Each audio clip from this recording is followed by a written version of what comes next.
This is my beautiful steak, and I'm going to be grilling it over 1200 degrees Fahrenheit. Is it going to give me the best crust on the steak yet?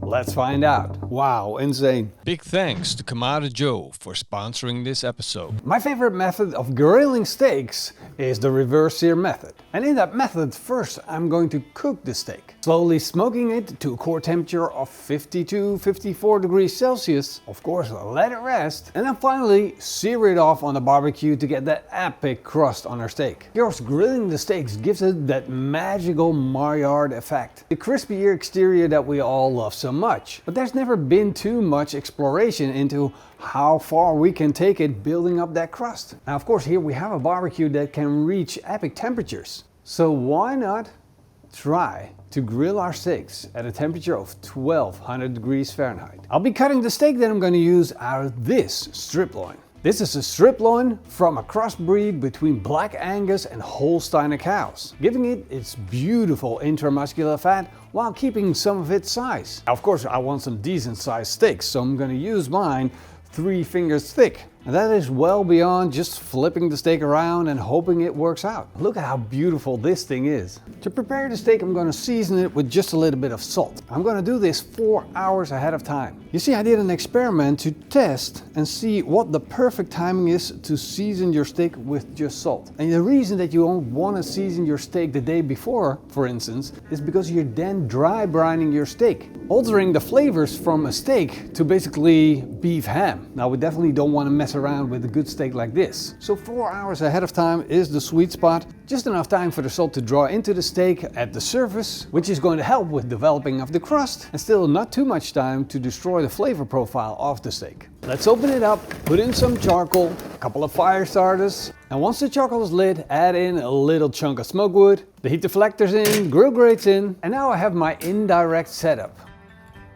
Which means I can now start cooking my steak, and I'm going to go for a low temperature of around 120 degrees Celsius. And to achieve that temperature, I'm going to close the bottom vent, sticking in my pinky, leaving just that little tiny bit open. I'm going to leave the top vent open about 1.5 stripe. Once the temperature rises up, I can now start closing the bottom vent a little bit until I got it dialed in at exactly the right temperature. The barbecue is now up to temperature, so it's time to take a thermometer, stick it in the core of the steak, and that way I can keep track of the temperature inside the barbecue and inside the steak. So let's put the steak inside the barbecue where it's nice and warm. We got a little bit of smoke profile. I'm gonna close the lid. I'm gonna set it to 52 degrees Celsius, start my cook, and now the chef's thermometer is going to keep track of the temperature in the steak for me. We're getting close to the temperature that we're looking for, so it's time to get the steak out. It's not a steak out, we're just getting the steak out. There we go. Wow. Now the steak is cooked. And of course we're going to be grilling it in a bit, but we're going to let it rest. And the reason that we're going to do that is because the outside of the steak has a higher temperature than the core. Now you need to let these two come together until a perfect 52 degrees Celsius. At the same time, all of the juices are going to go back into their place where they're supposed to be. And that is how you end up with a really delicious steak. But as you can see, there's one very important thing missing, and that is a delicious crust. Now, while you're letting this steak rest, I got a little trick for you. I'm going to put on a little bit of olive oil. I'm just going to brush it, make sure I got a nice thin layer of olive oil. We don't want too much, keep that in mind. Just a thin layer. I'm going to do it on both sides. There we go. Now at this point, I'm also going to get the thermometer out.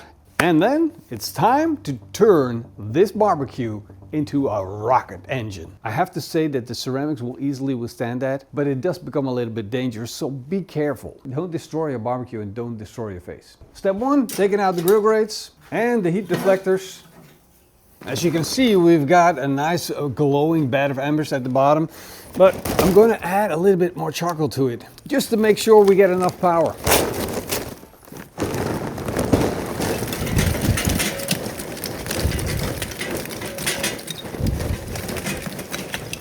Then I'm going to take just one of my ugliest grill grates and put it in. Now I'm going to close the lid, and I'm actually going to remove this top vent. See, yeah, we got it totally off. I'm going to open the bottom vent all the way. Now I have a maximum amount of airflow going through that barbecue, so it's going to be heating up like crazy. You see, we already put the energy in to get it up to a temperature of 120 degrees Celsius. And now all we did is open the floodgates, put as much fuel in it as we can, combining that with the maximum amount of airflow, and that means we just created a rocket. Of course I'm not gonna stop there. We're gonna pump it up. I'm gonna put in a little bit of extra effort.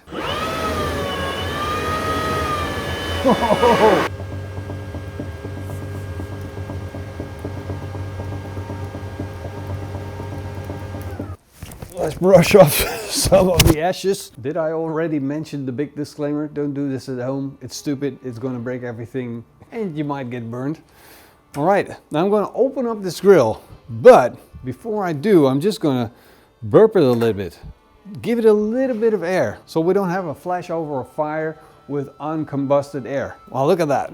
Flames are literally shooting out of the bottom of the barbecue. That's telling me we're getting close. This is going to give the barbecue the opportunity to spread out the heat. Currently reading temperatures over 900 degrees Fahrenheit on the barbecue thermometer. The thermometer is now actually out of range and it can no longer measure the temperature inside. I'm going to carefully open it up and we're going to take a look. Hold on, let the air come in and then slowly open it up.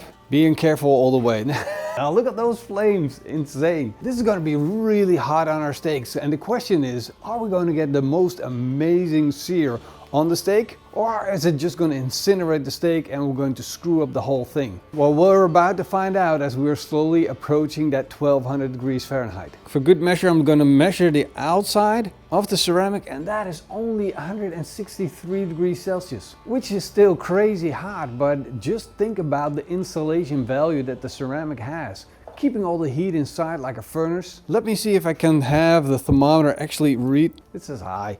Hi. No bueno, bro. So there's only one way to go forward, and that is by grilling this steak. Here we go. Actually, this looks pretty okay for me. Don't get me wrong, we're moving fast here, but there's no big flare-ups yet. But actually standing real close to the grill is not very enjoyable.